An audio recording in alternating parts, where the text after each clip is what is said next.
My name is Stephan Husy. I'm from the Geneva International Center for Humanitarian Demining.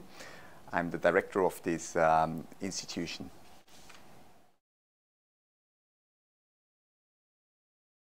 The Convention on Cluster Munitions is getting traction. So there was a good participation.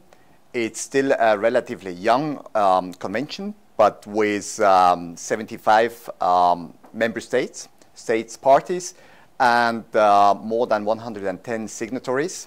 So there was a very good participation, and also what is important, about 30 countries that have not yet joined the convention were there in Oslo.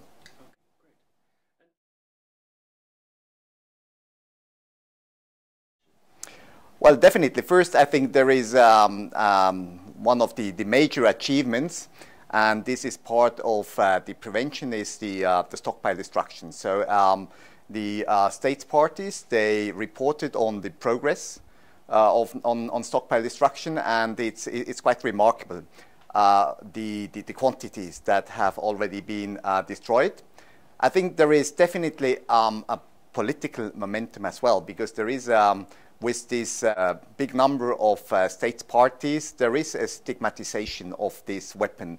And so it really turned in very few years from a military asset to a liability. And even countries or governments that are not party to the convention, when they are using cluster munitions, there are allegations and there is a high political price. So certainly there is a political momentum, and I think already quite an important success. Okay.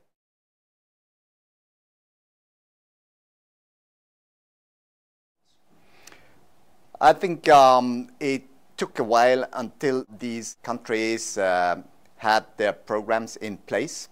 I think it was not the money that was missing, but really the good methods and techniques. So over the years, I think there is a lot of progress. I mean, there are some heavily contaminated countries with a huge problem, but I think they have improved their approaches, and quite often the big challenge is to identify the contaminated areas. You have to really reduce all the suspicion that are around, and then there is now this peer review, this when they have to go through the extension request. It's not an easy process. I mean, there is no sanctions, and I mean, it's even in the convention, it's a possibility that you ask for an extension, but there is a very close international monitoring, and so these countries are forced to present a very good plan. So there might be some years lost, but what I can say is now that the process is really promoting the compliance with the obligations and the clearance of the minefields.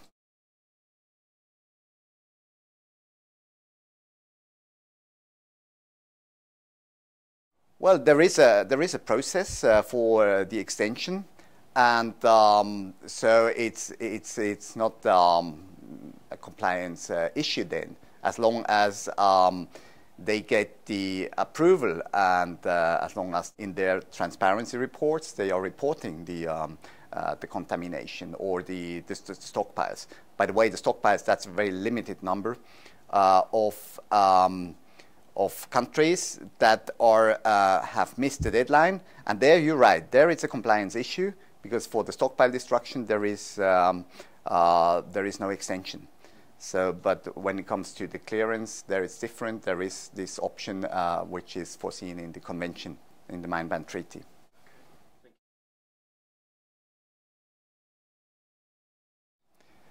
I think SIPRI is one of the world leading think tanks on conflict and security.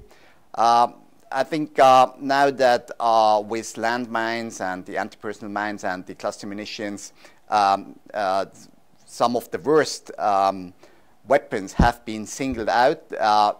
What is required is to have a broader approach on humanitarian disarmament or protection of civilians from arms and explosives.